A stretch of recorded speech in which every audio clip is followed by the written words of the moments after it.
So I got a little extra time today. I've got a lot going on.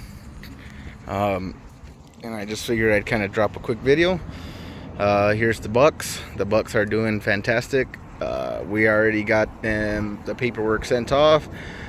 We were debating on keeping the Bucks around because, live food doesn't spoil. But at this point, I believe we've decided that the Bucks are becoming more of a, not necessarily a nuisance, but the smart thing to do here would be to get rid of the Bucks, just because they're consuming so much hay.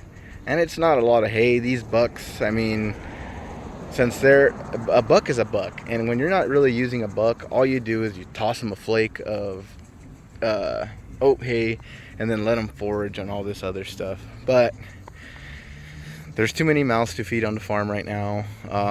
Like I said, it's not very expensive. It's just the maintenance, everything is just getting too much to keep the Bucks around, especially if we're really not planning to keeping any of them. Maybe one.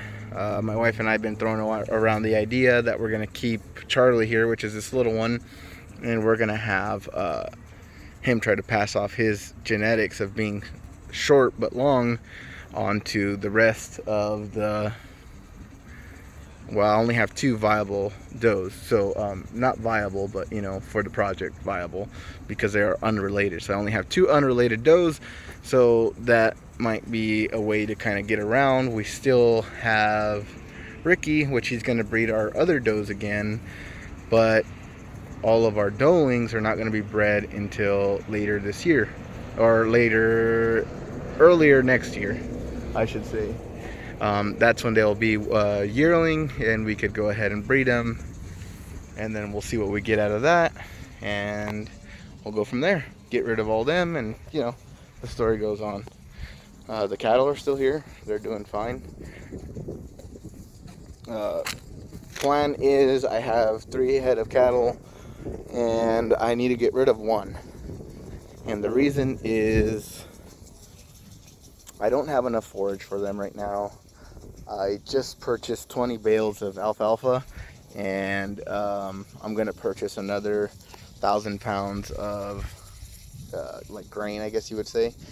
And it's not really the cost that's kind of killing me. It's the fact that they're just consuming this forage too fast, and they're not allowing this to grow. I could send them over to my friend's farm.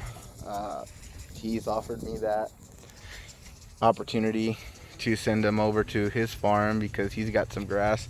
But the problem is he's having some issues right now with the drought going on and whatnot on his end. So it was a learning experience for him. It's a learning experience for me. Here we are. We're doing it.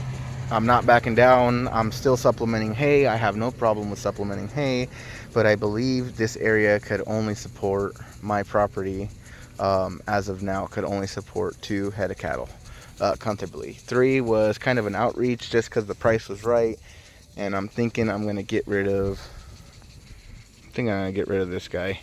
So I'll probably keep him around to early next year, and then I'll butcher him, or I will sell him off for a loss, because I got him at a really good price. But I'm feeding these guys alfalfa and grain, so it's expensive, it's pricey. I wanted to keep them around, but really, what am I gonna do with 2,000 pounds of beef in the freezer? It's not unrealistic. She's probably gonna hang around just because I'm probably gonna get some milk out of her. I just kind of got to work with her a little more, make sure she's more mellow and I could handle her a little more. I got to put a halter on her, that way she gets broken with the halter. And I mean, shit, if she's gonna stick around, might as well keep her.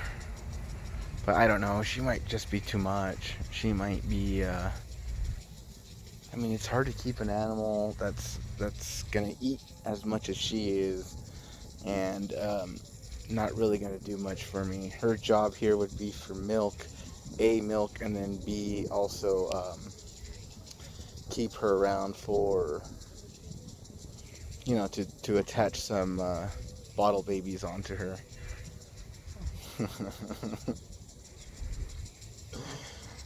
She always makes that funny thing with her tongue, and I hear that's a Jersey genetic. It's a genetic trait that are done by the Jersey cows, but she does it. So she's kind of short and stubby, so she might be have some Jersey in her. But anyway, back to what I was saying. I don't have very much time, but what I was saying is it's kind of still up in the air what we're going to do with her. But this property comfortably holds probably 2 head of cattle.